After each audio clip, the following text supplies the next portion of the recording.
Hello out there, casual fanatics. Jeremy here, alongside Chibi, to bring you a new series of videos. And it's super appropriate that I have this adorable little Eevee by my side, because we're going to be taking a look at the world of Pokémon! I know, Chibi, I'm excited too, but give me a chance to tell them what's going on, okay? Just calm down, girl, calm down. Anyway, Chibi and I have scoured the internet looking for interesting headcanons or fan theories about the Pokémon world, whether it's related to the games or to the anime. Now, admittedly, some of these are a part of fan fiction, and before you go pausing the vid and leaving a nasty comment to the front, I would like to remind you all that fan fiction is a way for fans to add to the mythos of anything that they're a fan of, and to make sense of the information that we were given. And also to make their favorite couples breed like rabbits, but we're not discussing that here. No, there's not going to be any of that, oh, this character is that one, or this character is secretly this one's father. Nothing like that. No, these fan theories that we're discussing are going to be fan theories that shine a light on whole new sides of the world of Pokemon. This is Pokemon Fan Theories. Now we're starting with one related to one of the most iconic legends, and two of the most iconic legendaries in the game.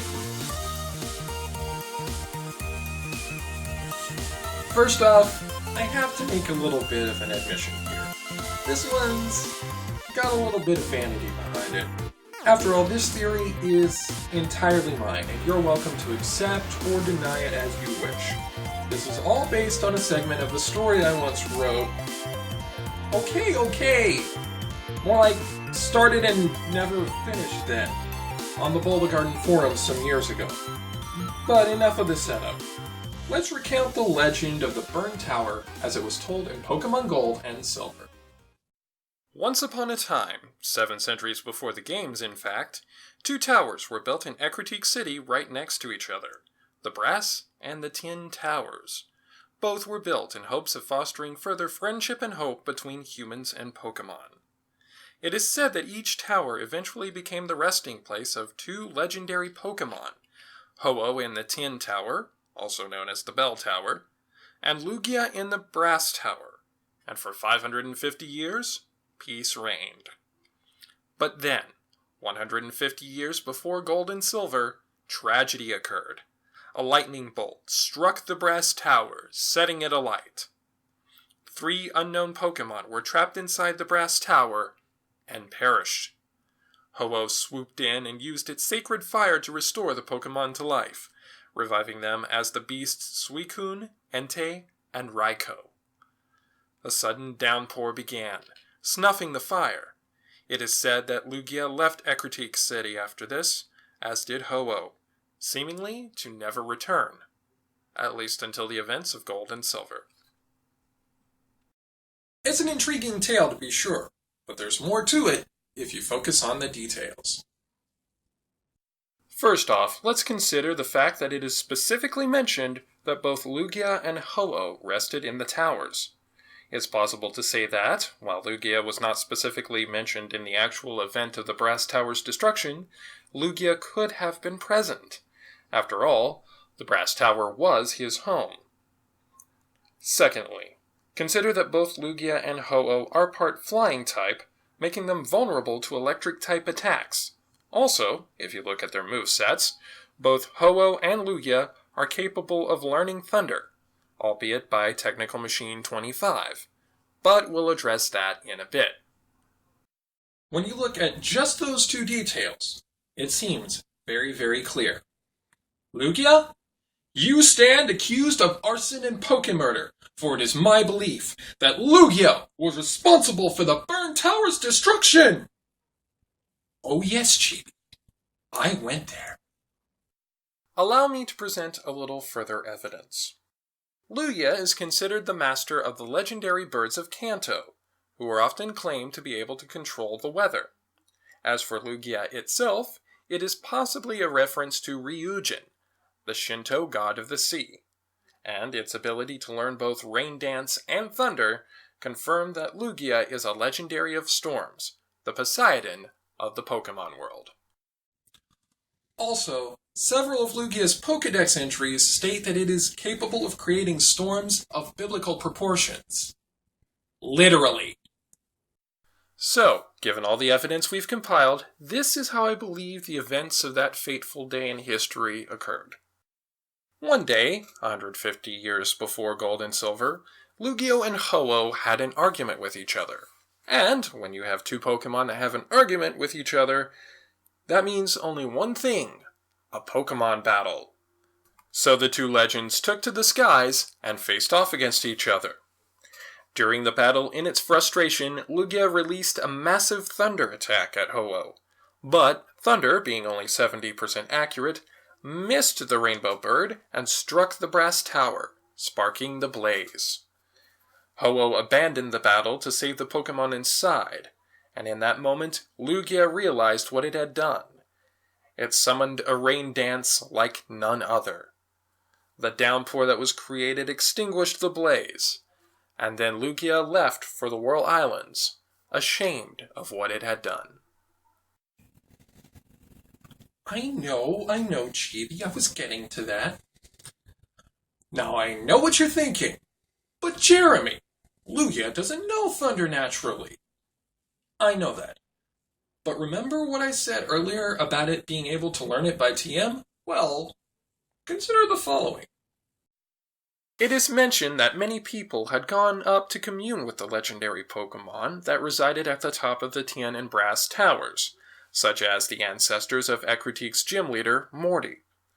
It's plausible to think that at one point, someone had thought to see what kind of moves these legendaries could learn. After all, looking at it specifically from an in-game context, how would anyone know that Lugia could learn Thunder unless someone had tried? Now, as to why Lugia no longer knows Thunder when it is encountered in the games, it is very likely that Lugia had chosen to forget that it ever knew Thunder, lest it cause another tragedy. After all, TM moves are easily forgettable once a Pokemon learns a new move.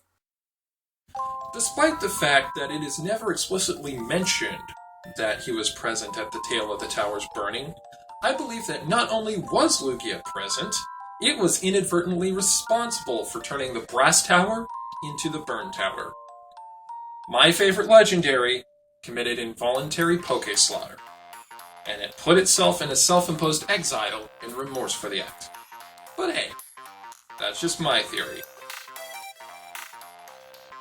Chibi! We are not going to rip off someone else's sign-off. Anyway, I personally have 5 more of these that I've got planned, but if you have a Pokemon fan theory that you want me to research, just let me know in the comments below, or on the Casual Mode Facebook page, link also below. So, until next time, this is Jeremy, and Chibi, saying, keep it casual, y'all.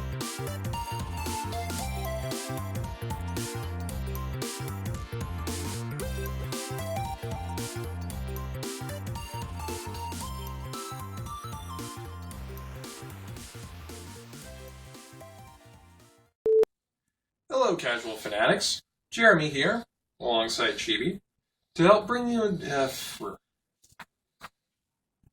Can you see the script when I have it on my lap like this? Okay. 3, 2. Did you start recording? Hello, casual fanatics. Jeremy here, alongside Chibi, to bring you a new series of videos. And it's super appropriate that I have this adorable little Eevee by my side, because we're going to be taking a look at the world of Pokemon! I know, I'm excited too. Just calm down, Chibi. Let me give him a chance to tell him what's going on, okay? Anyway, Chibi and I have scoured the internet looking for interesting headcanons and fan theories about the Pokemon world, whether it's regarding the games or the anime. Some of these are admittedly related to fanfiction, and before you go pausing the vid to leave a nasty comment to that front, I'd like to remind you all that fanfiction is a way for fans to add to the mythos and to make sense of what information we were given. And also to have their favorite couples breed like rabbits, but that's not what we're discussing here. No. There's not going to be any of the, oh, this character is in love with that one, or this character is secretly this one's father, or any of that weird junk. No. These fan theories are ones that are...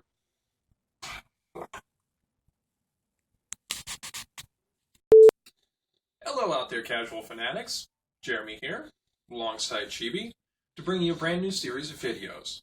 And it's actually super appropriate that I have this adorable Eevee by my side today, because we're going to be taking a look... Hello, casual fanatics. Jeremy here, alongside Chibi, to bring you a new series of videos. And it's actually really appropriate that I have this adorable little Eevee. Despite the fact that in the Tale of the Towers Burning it is never explicitly mentioned, I believe that not only was Lugia present when the Brass Tower became the Burn Tower,